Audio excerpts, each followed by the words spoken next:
Chapter 3, Tiny Place. I'm awake, or at least I feel awake. I can't really know if I'm awake, I suppose. I wonder why sleepwalkers aren't qualified as awake. That is, if I am at present, or yesterday at work for that matter.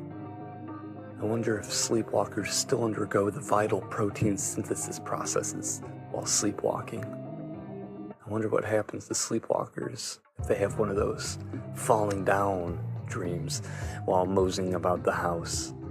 I wonder what's the farthest a sleepwalker has ever traversed from bed. I wonder myself back to sleep. Awake again. Eyes closed and the covers up past them. The violet morning light burns through the soft darkness. I sprawl out like roots from a great tree. As these roots pass through the void, through doubt and dark, they find only cold, a great and vast chasm, devoid of life and indeed devoid of constituents of life. I sit up hurriedly, fearfully. There was no real reason to get up. Not as such. There wasn't a knock at the door or a phone call. I just had to stop there. To stop thinking about that coldness on the other side of the bed, where there used to be so much warmth. Her, Cassandra. I have to stop thinking about her now. Or again. I shouldn't be thinking this way. Easy. It'll be easy. I can do that. I have lots of things to ponder. Beyond having a thoroughly convoluted occupation, I'm generally and genuinely interested in the world. It's quite large, you know. Lots of people and events and phenomena. Maybe I should just go under again and reset today and get it right. I lay back into my chalk outline. I cross my arms over my chest like Dracula or a corpse in a casket. I breathe deeply. I know. I'll go to my place. You know, that little spot in your thoughts. Past the obvious face value. And still past all the preconceived notions donated by the lovable yet ignorant people in your life. It's past the elegant pedantry of what you'd like to believe is your mind palace or whatever. But still just before your conscience. It's your conscience plus doubt, plus the increasing knowledge of everything that could go wrong and those that definitely will. It's that tiny place, the one where you stop trying to think about it all, but instead focus on your own intuitions and feelings, where you define all the quiet, beautiful little ways you have. I'm asleep. Well, sort of. The tiny place both is and isn't like a dream. Dreams are a frenzy, all the colors and characters, action and intention. Here is different. It's static. It's always the same. A giant tree stands alone in the marsh fog under a rainy night sky, stars abounding in the great distances. I trudge through the mire to get inside the meager, crooked little door and into the deep hollow, inside my place. Here are my simple furnishings. A few tables and chairs, a waterlogged and dingy bookshelf, and a fire that always seems to be hit by a draft in this most humble domicile. Firefly sparks and flakes of fiery char sweep the interior as I enter, unsettling and stoking the ever-kindled fire. A few gnarled books lay on the squat end tables near my stools, dog-eared and warped from being read and reread. This doesn't behave like a dream. There's too much continuity. But this can't be a tangible place, right? I open a book I know, one I've read before, maybe hundreds of times now. It's a big book, heavy and large, but a real quick read. It's called Goodwill. The contents of this tome were written a long time ago and remain true enough as to never have been revised or amended. It was that thorough. But thorough documents have a way of being hard to read. The lettering is real jagged in an array of colors, and the spacing is uneven and crooked. There are a lot of typos, and some of the mistakes are even crossed out and rewritten worse in some sort of bizarre overcompensation. The author of this book was Saul Robertson, age 6, in 2018. We tracked mud into Peter's house, and Peter's mom was mad about the mud, but I said I did it, not Peter, and she didn't yell at him, and we was all happy. The end. That's it. It seems so silly and so trivial, doesn't it? The whole 1,000-page volume is just one run-on sentence.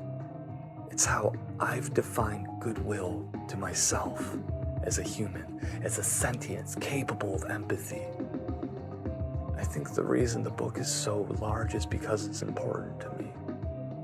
I can remember barely at all writing it, the frenzy of trying to capture all the details that are important to defining this experience. It was so thin then. Hell, all of them were.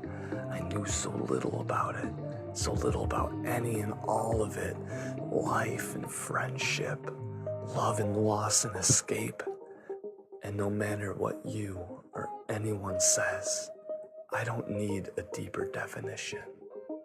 Life and our interactions within it can and probably should be this simple. Peace and love shouldn't need discourse. Freedom and liberty shouldn't require dissertations and pedigree. Beauty shouldn't be berated and repressed, and expression should trump conformity. See, that's why I keep coming back here to my place, this little crevice in my head, to get to the bottom of it, to remind and refine and redefine these things.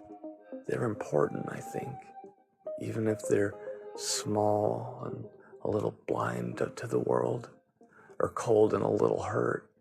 It's all okay here, in the privacy, left alone to your books and your thought. I pour myself a dark earthen tea and browse some new pamphlets I have, new ideas I could try on and spice up my place. The packaging is glossy and bright, the fonts are slick and aesthetically appealing. Leading my eyes across the dozen or so I splayed out on the table like a pack of playing cards. Suicide Pact, the top one reads. There are cutesy skulls around the perimeter and a toxic green and black color palette. Worried you won't like the messy outcomes of your life choices? Put a safe cap on how much loss you experience. Have your cake and chew most of it the second time too. Pass. Addiction Updater was next, probably the thinnest of the pack, with the characteristic red, black, and white color palette you'd know as you probably bought a prior copy.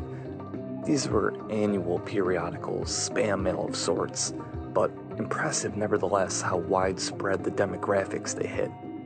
I don't even open it. Pass. Lust Plus is next up. This I do open, but, just to read it over real quick.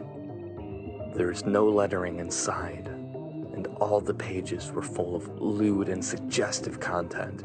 That is to say, explicit and overt full frontal nudity, acts which became more and more depraved as the pages turned. The snare is, of course, the pamphlet is an optical illusion and will allow you to flip forever. I, understanding the trap, flip towards the farther reaches of the content and scare myself out. Pass, but I'll slide this one into a drawer for some safekeeping, One more. Eternal Salvation, this one reads, with the soft, rounded letters and an olive palette. Ever wonder what it's all for? Where did it all come from? These always start the same. Let's check out the back. Eternal salvation awaits anyone who will become like the Buddha. Pass. I always pass on these. You can't believe everything you read.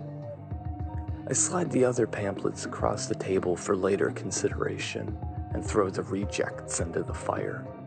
The glossy ink creates an unpleasant smell, so I open the door to get the black smoke out. The elements diagonal their way into my place, and all of my many books blow their pages over. They seem to almost be shivering in the cold. I fight this cold to shut the door, and a dark wind screams through the slight crack like a reed, driving the flame upward. The hollow of this great tree is cylindrical, so it's quick to become a wind tunnel, and a strange life was brought to the humble flame. It narrows and elongates. The flame stands tall, defying the wind now, and widens. Its form is sinister, like a 3-foot-tall homunculus with 4 wings and an orcish face adorned with curved horns. It sneers at me and shows off its physique, sticking its tongue out and pointing at me in laughter. No, it's pointing past me, at one of the books, one of my books, one of the ones that I wrote and loved. As the wind dies down, it bows, folds in half, and gone. The fire has died entirely, and only smoke fills the air. The tree creaks eerily and produces sounds I'm not used to. It's dark in here now, and it's hard to read my books, now when I really need them. What was that all about? I checked the pile of books the monster pointed at. There were a few of them here, old and dense. The top book reads Peace. This one was a long-time favorite, but I haven't read it in a while. I've just been so busy and, well, you know, sometimes it's hard to keep sight of what's really important in life. This one was thinner than Goodwill, a fair amount less heavy. It used to be the biggest one in here once. Another life ago now, it would seem. Let's read it for old time's sakes. When I fell asleep in my mother's, and we watched my favorite movie together, even though she didn't like it like I do, I become pale. My mother's what? After my what? When?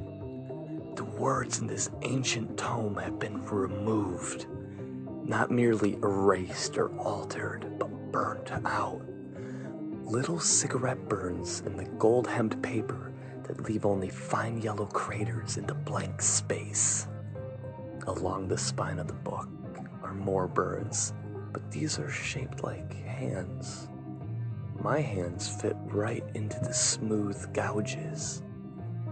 I breathe in and I try to take control of the situation. But I don't remember. Was it my mom's bed after my first play recital? I can't remember. It was so long ago now. Come on, Saul, think. I'm getting more nervous by the second. There is a sense of panic in me, both burning and electric. What of peace? What of my sense of peace? Where is my peace? What if there is no more peace now? I hear a voice. That voice. An echo from long, long ago. These words were impeded behind the cobwebs and mildew and centipede legs in my mind, lost, waiting to make its final contact, to be heard one last time before it fades out of this world. These words, what had and was now said to me, were, you just have to redefine it and do it better.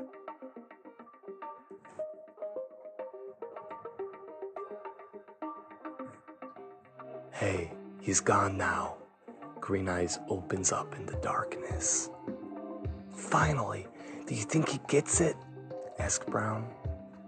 It never happens that fast, says Blue.